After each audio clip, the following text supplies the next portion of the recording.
My name is Ensley Meyers. I am 29 years old, and 3 weeks ago, I learned that humiliation doesn't always arrive screaming. Sometimes it comes wrapped in pastel decorations and polite smiles. Because my baby shower, the day that was supposed to celebrate new life, became the stage where my mother-in-law tried to erase mine. And it started the moment she stood in front of 50 guests, lifted a white envelope like a prize, and announced she had prepared 47 reasons my husband should divorce me. And while my husband laughed and the room followed, I stood there 7 months pregnant, realizing I was the only one who understood this was not a joke. And when I opened that envelope and read reason number 23 out loud, everything she had spent decades controlling collapsed in a single breath. But to understand why that moment mattered, you need to know what happened before, because this wasn't sudden cruelty. It was planned, polished, and practiced.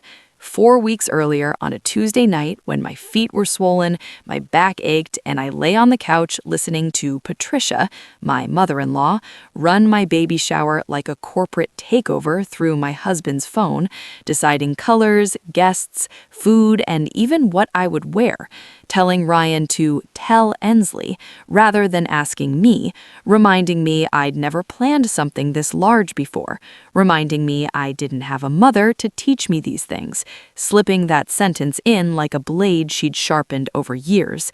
And when she invited Ryan's ex-girlfriend, Melissa, to my baby shower under the guise of thoughtfulness, my stomach tightened, but Ryan dismissed it the way he always did, saying, "You know how she gets," the phrase that had protected her behavior for decades, a phrase that meant silence, endurance, compliance. And I tried to ignore the warning bells until a week before the shower, when at dinner Patricia criticized my navy maternity dress in front of the entire family, implying my dead mother would have corrected me if she were alive. And when I held my composure, Diane, Ryan's sister, pulled me aside later, her voice urgent, asking to meet privately.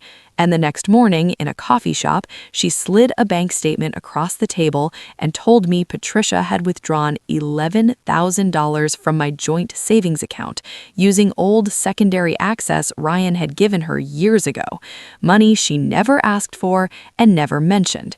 And suddenly, everything clicked. The antiques she'd bragged about, the entitlement, the way she treated our finances like hers, and when Ryan confronted her, she brushed it off as a loan for his birthday, something she forgot to mention, and instead of outrage, he asked me to stay quiet to avoid drama at the baby shower. And that was the moment I understood silence was costing me more than speaking ever could. And the day before the shower, Patricia called to insist I wear yellow to match her decorations, then teased a personal surprise she'd been planning for months, a word that sat wrong in my gut. And on the morning of the shower, my best friend Claire listened as I laid everything out, the money, the list I suspected, the control. And she told me to keep my evidence close and my phone charged. And when we arrived at Patricia's house, it looked flawless, magazine perfect, yellow balloons, gold banners, and Melissa standing by the gifts dressed to match. And Patricia hugged me, whispering, "Glad you didn't wear yellow, makes things easier," a sentence I didn't yet understand. And when she called everyone together for her presentation, Diane rushed in, warning me she'd overheard Patricia talking about a list. And Aunt Margaret quietly told me Patricia had destroyed her reputation decades earlier with lies no one challenged. And then Patricia handed me the envelope in front of everyone and announced her 47 reasons. And while laughter filled the room, I opened it and began reading petty grievance after petty grievance until I reached reason 23, the one where Patricia had proudly written that I didn't even know she'd accessed our joint bank account to withdraw money, proof I didn't pay attention to finances. And as I read it aloud, word for word, the room froze, because she had documented her own theft. And when I calmly produced the bank statement and explained "I did know," Patricia's authority evaporated in front of witnesses she'd always relied on to stay silent, and one by one, the truth spilled out, Diane confirming the transaction.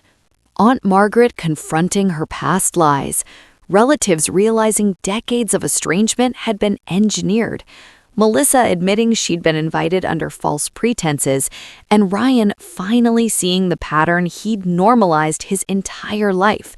And when he asked his mother to leave, choosing the family he was building over the one that controlled him, something fundamental shifted. Not just for me, but for everyone watching, because silence broke. Alliances realigned, and the power Patricia held collapsed under the weight of daylight. And in the aftermath, boundaries were set, access revoked, money returned without apology. And months later, when our daughter Lily was born, Patricia was absent because accountability mattered more than proximity.